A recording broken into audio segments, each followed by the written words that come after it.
On this day in history, we remember the remarkable individuals who shaped our world. Welcome to Who Died Today in History, where we honor their legacies. From artists to leaders, their impact lives on. If you find their stories meaningful, like, subscribe, and hit the bell to stay connected. Joan of Arc, the Maid of Orleans, met her end not on the battlefield where she had triumphed, but tied to a wooden stake in the marketplace of Rouen, France, on May 30th, 1431. Burned alive at the age of 19, her death was a violent and public spectacle orchestrated by English authorities and their French collaborators. Charged with heresy, witchcraft, and cross-dressing, a reflection of both theological anxieties and political motives, Joan's trial was more about silencing a symbol of French resistance than seeking truth. Her execution was emblematic of the deep fears and power struggles of her era. At the height of the 100 Years' War, Joan's emergence as a peasant girl who claimed divine visions, and subsequently led French troops to victory, threatened both the legitimacy of English claims to the French throne and the rigid gender and class hierarchies of medieval Europe.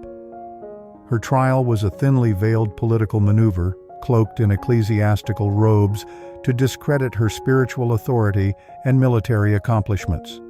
The immediate consequence of her death was not her erasure, but her martyrdom. Though condemned as a heretic, public sympathy for Joan surged, especially among the French, who saw her as a scapegoat and a patriot. Her execution became a rallying point for the French cause, and within 2 decades, France would regain much of its territory and independence. In 1456, a retrial ordered by Pope Calixtus III posthumously declared her innocent, branding her condemnation as politically motivated and unjust. Joan's legend only grew after her death. Over centuries, she evolved into a symbol of courage, divine faith, and national pride. Canonized as a saint by the Catholic Church in 1920, she remains a figure of enduring fascination, memorialized in countless paintings, operas, films, and novels. Her story bridges faith and rebellion, mysticism and warfare, vulnerability and strength. Her death forces us to confront the uneasy relationship between power and righteousness, and how societies often persecute those who challenge the status quo. Yet, it also shows how memory can be redemptive. Joan of Arc's legacy endures because she transcended the era that condemned her. Through art, commemoration, and history, we immortalize figures like Joan not simply for how they died, but for what they represented and still represent in the human pursuit of justice, faith, and freedom. Ella Raines, a luminous figure of Hollywood's golden age, passed away from throat cancer on May 30th, 1988, at the age of 67. Her death, though natural, occurred in a vastly different cultural climate than the one that had shaped her career. Raines, known for her roles in film noir and wartime dramas during the 1940s, represented a generation of women whose screen presence combined resilience, intelligence, and understated glamour, qualities deeply resonant in a world grappling with global conflict and social change. Raines's passing marked the quiet close of a chapter in Hollywood history. Unlike stars who remained in the limelight through the evolving decades, she had retreated from the screen by the mid-1950s, choosing a private life over prolonged fame. As such, her death did not send shockwaves through the entertainment industry, but it did prompt a re-evaluation of her legacy among classic film enthusiasts and historians. Her work, particularly in films like Phantom Lady, 1944, and The Suspect, 1944, remains a compelling example of how film could explore suspense, morality, and female agency in an era often dominated by male narratives. Raines's death reflected the challenges of an era in which women in Hollywood were frequently typecast or sidelined once their youth faded. Her early exit from the industry may have been as much a commentary on the limited roles available to women post-war as it was a personal choice. In that light, her departure from public life and eventual death from a disease that silenced her once iconic voice is tinged with poetic poignancy. Yet her legend endures, not in scandal or spectacle, but in the understated power of her performances. Through film archives, retrospectives, and fan communities dedicated to classic cinema, Ella Raines is remembered not as a tragic figure, but as a symbol of grace and strength. Her image, framed in black and white celluloid, reminds us of a time when subtlety and depth could define a star. Her passing invites reflection on how we remember artists who leave before their time or fade before their full potential is realized. In remembering Raines, we honor not just her roles, but an era's ideals of womanhood, artistry, and quiet strength. Through film, we grant her the immortality denied by time. Bobby Morrow, the American sprinter who dominated the 1956 Melbourne Olympics, died of natural causes on May 30, 2020, at the age of 84. His death marked the quiet conclusion of a life that once blazed with extraordinary athletic brilliance. Morrow's passing, though not a major media event in a world preoccupied with a global pandemic, offered a poignant moment to reflect on an era when sports heroes embodied national pride and Cold War symbolism. Morrow's athletic peak came at a time when the United States and the Soviet Union were locked in a symbolic contest as much on the track as in geopolitics. Winning 3 Olympic gold medals in the 100 meters, 200 meters, and 4x100-meter relay, he was hailed as the heir to Jesse Owens, a symbol of American excellence and ideological superiority. His clean-cut collegiate image, he was a student at Abilene Christian University, mirrored 1950s American values, discipline, humility, and faith. Yet, unlike some of his successors, Morrow stepped away from the sport quickly. He retired not long after his Olympic triumphs, choosing to live a life away from the spotlight on his Texas farm. His decision to leave competition behind reflected a period when athletes were not yet the global celebrities they would become in later decades. Fame for Morrow was fleeting and perhaps even burdensome. His death, natural and serene, stood in contrast to the fast-paced glory of his youth. While the headlines were modest, his legacy endures in the record books and the memories of a generation that saw in him the potential of American athleticism. Morrow's story also underscores the shifting nature of heroism, from momentary adulation on the world stage to quiet dignity in retirement. The way we remember Bobby Morrow highlights a broader truth. Mortality strips away the noise, leaving behind the essence of achievement. His life reminds us that history often cherishes not just those who burn brightly, but those who carry their greatness with grace. Morrow has been immortalized through archival footage, Olympic retrospectives, and tributes from athletic institutions. His death invites us to honor not just the champions who stayed in the public eye, but those who returned home, content with the impact they had already made. François-Marie Arouet, better known as Voltaire, died a natural death on May 30, 1778, at the age of 83. His passing marked the end of one of the most prolific and provocative voices of the Enlightenment, a thinker whose wit, reason, and razor-sharp critique of religious and political institutions shaped modern Western thought. Voltaire died in Paris, a city he had once been exiled from, and his return there in his final years symbolized a quiet triumph over the orthodoxy he had spent a lifetime challenging.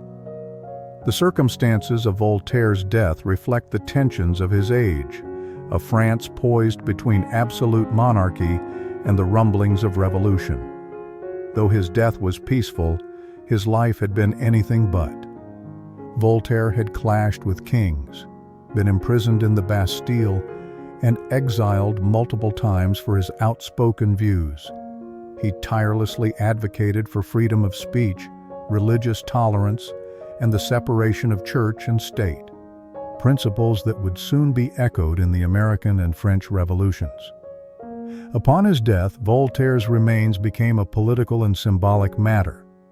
Because of his criticisms of the Catholic Church, he was denied a Christian burial by local clergy.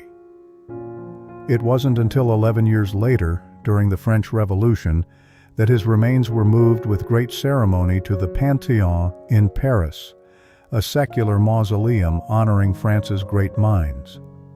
The procession that accompanied his reinterment in 1791 was grand and symbolic, his coffin adorned with the inscription, "Poet, philosopher, historian, he made a great step forward in the human spirit." Voltaire's death did not diminish his influence, it amplified it. His biting satires, especially Candide, and his philosophical treatises became required reading for revolutionaries, intellectuals, and reformers alike. His passing was less a loss than a signal. It marked the twilight of an old regime and the coming dawn of a new intellectual and political age. Ultimately, Voltaire's death reminds us that while mortality is inevitable, ideas endure. Through monuments, biographies, theatrical portrayals, and countless literary references, Voltaire remains a beacon of reason in a world often clouded by dogma. His life and death embody humanity's enduring struggle between truth and power, and our longing to remember those who dared to question the foundations of their time. John Beasley, an accomplished American actor and beloved character performer, died of natural causes on May 30, 2023, at the age of 79. Known for his roles in films like Rudy and the General's Daughter, and in the television series Everwood, Beasley's death marked the quiet departure of a man whose talent often shone brightest in supporting roles, where he lent gravity and grace to every scene he inhabited. Beasley's passing did not stir political upheaval or spark revolution, but it resonated deeply within the entertainment community and among fans who admired his authentic presence on screen. His death reflected a universal truth of his era.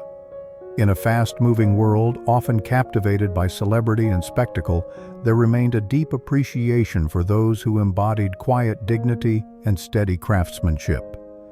Beasley's career, which blossomed later in life, he started acting professionally in his mid-40s, mirrored values increasingly admired in modern times: perseverance, late-blooming success, and humble artistry. The immediate consequence of his death was a wave of heartfelt tributes from peers and fans, many of whom saw in Beasley a model of integrity and warmth. His loss reminded audiences of the invaluable contributions of character actors, those who may not headline blockbusters but who ground stories in emotional truth and realism. Beasley also left behind a legacy through the John Beasley Theater and Workshop in Omaha, Nebraska, which he founded to promote African American culture and provide opportunities for underserved communities. In this way, his influence extended beyond the screen into education, mentorship, and cultural empowerment. While his death did not alter the course of history, it amplified the legend of an artist whose strength lay in subtlety. In a time when social justice and diversity are dominant themes in public discourse, Beasley's life and work quietly championed representation and opportunity, particularly for Black performers in the Midwest. Beasley's death reaffirms our human desire to honor those who serve as cultural anchors, even if from the sidelines. We remember him through the continued operation of his theater, in the roles he played with sincerity, and in the lives of those he mentored. Mortality may end a life, but memory, art, and community ensure a legacy, reminding us that even the softest voices can echo the longest. Elena Verdugo, a versatile American actress best remembered for her role as Consuelo Lopez in the long-running television series Marcus Welby, M.D., passed away from natural causes on May 30, 2017, at the age of 92. Her death marked the end of a career that spanned radio, film, and television. an arc that reflected the evolution of American entertainment across the 20th century. Verdugo began performing as a child and transitioned into film in the 1940s, often cast in ethnic or supporting roles typical of the era's limited opportunities for Latina actresses. Yet she brought authenticity and dignity to her performances, and by the 1970s, her role on Marcus Welby, MD, offered a rare portrayal of a professional Latina woman on mainstream television. Her passing, while not a national moment of reckoning, served as a cultural reflection on representation, perseverance, and the quiet progress made in breaking Hollywood's barriers. The immediate consequence of her death was a wave of appreciation within the entertainment industry for her contributions to American television history. Although she never reached the superstardom of contemporaries, Verdugo's consistent presence on screen helped shift perceptions of who could occupy meaningful roles in mainstream media. Her work mirrored the social changes of her time, particularly the civil rights and feminist movements, which pushed for broader inclusion and equity in public life. Verdugo's death did not alter historical trajectories, but it subtly amplified the legacy of character actors, especially women and people of color, who quietly reshaped the fabric of storytelling. In reflecting on her contributions, viewers were reminded that cultural progress often comes not in grand revolutions, but through decades of persistence and poise.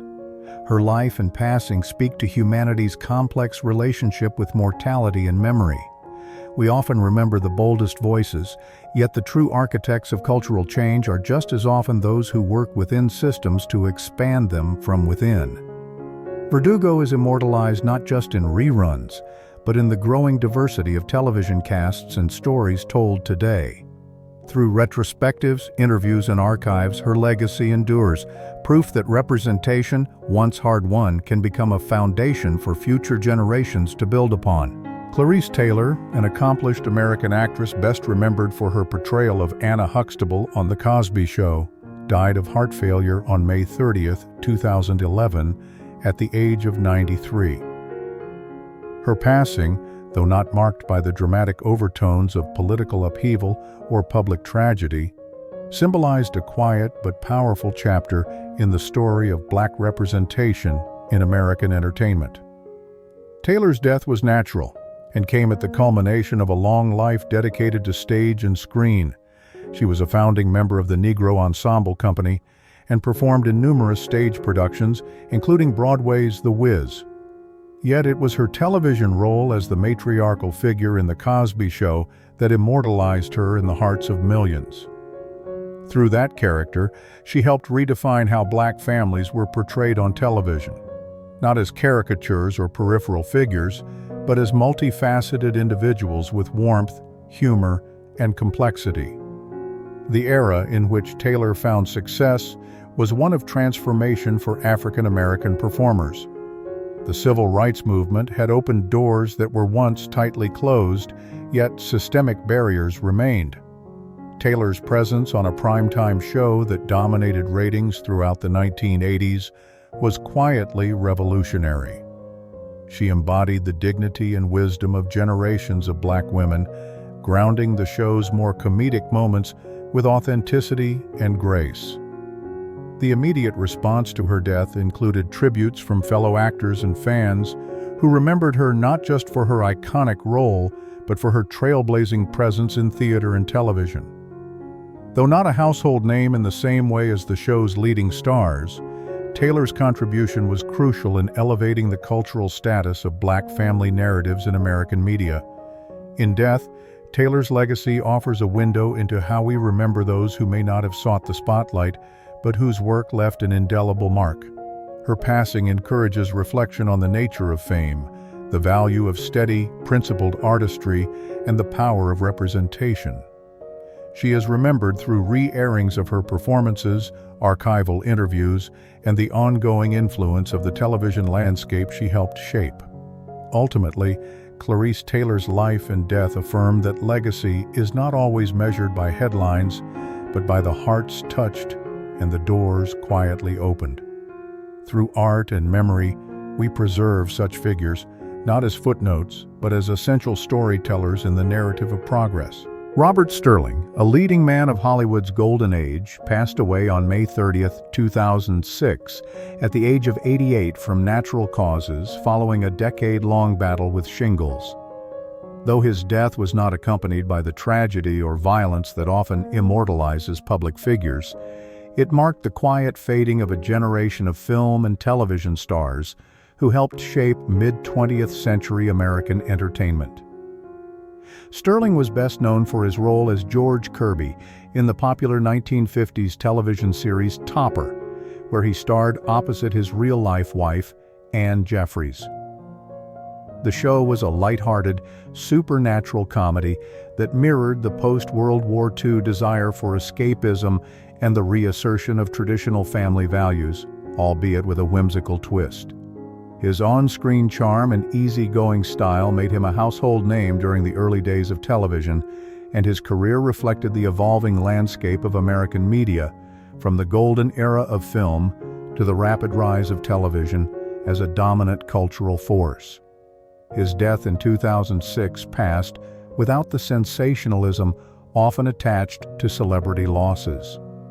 However, it served as a reminder of a bygone Hollywood, an era characterized by its polish, studio system, and the blurring line between actors' on-screen personas and their real lives. Sterling's passing quietly underscored the end of that cinematic chapter, and in doing so, prompted a re-evaluation of the legacies left by actors who didn't court controversy or headline scandal, but rather contributed to the enduring stability and joy of classic entertainment.